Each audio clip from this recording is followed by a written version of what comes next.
আমাদের বিপ্লবী হাদি ভাই আমাদের মাঝে আর নাই, কিন্তু হাদি ভাই শিখিয়ে গেছেন কিভাবে লক্ষ কোটি হাদি তৈরি হতে হয়।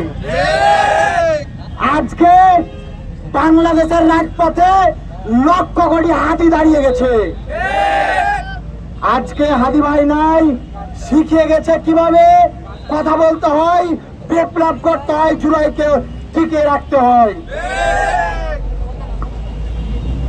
ইন্ডিয়ার ষড়যন্ত্রের কারণে আমাদের বিপ্লবী হাদি ভাই পৃথিবীতে আর থাকতে পারেন নাই। হাদি ভাইয়ের জন্য আমরা দোয়া করি, আল্লাহ যেন তাকে শহীদ হিসাবে কবুল করেন। ইন্ডিয়াকে সাবধান করে দিতে চাই, তোমরা যদি এই বাংলাদেশে আধিপত্য করতে চাও, তোমরা ভুলে যাও না। আরেকটু মনে করিয়ে দিতে চাই, এটা হাসিনার বাংলাদেশ নয়, এটা জুলাই বিপ্লবের বাংলাদেশ, এটা জেনজিদের বাংলাদেশ। তোমরা যদি এই বাংলাদেশে তোমাদের এজেন্ডা বাস্তবায়ন করতে চাও, তোমাদের আধিপত্য করতে চাও, আমরা আরেকটু মনে করিয়ে দিতে চাই, আমরা বাবরের পথে আগাবো। বাবর যেভাবে সেভেন সিস্টার আলাদা করতে চেয়েছিল, আমাদের জেনজিদের স্বপ্ন হবে সবার ওই সেভেন সিস্টারকে আলাদা করে দেব। তোমরা হাসিনাকে পালছো, জুলাইয়ের খুনিদেরকে পালছো, আবার হাদি ভাইয়ের খুনিদেরকে আশ্রয় দিয়েছো। তোমাদেরকে আমরা শান্তিতে থাকতে দেব না।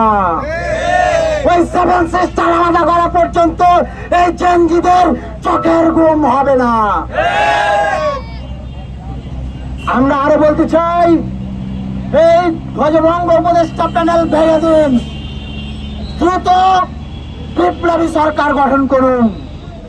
এই বাংলাদেশের মানুষ ৭১-এর বিজয়ের পর স্বাধীন হয়েছে, কিন্তু স্বাধীনতার স্বাদ এখনো ভোগ করতে পারে নাই। আমাদের স্বাধীনতার স্বাদ সেই দিনই আসবে যেই দিন এই সেভেন সিস্টারকে আলাদা করতে পারবো এবং এই বাংলাদেশে একটি বিপ্লবী সরকার গঠন করতে পারবো।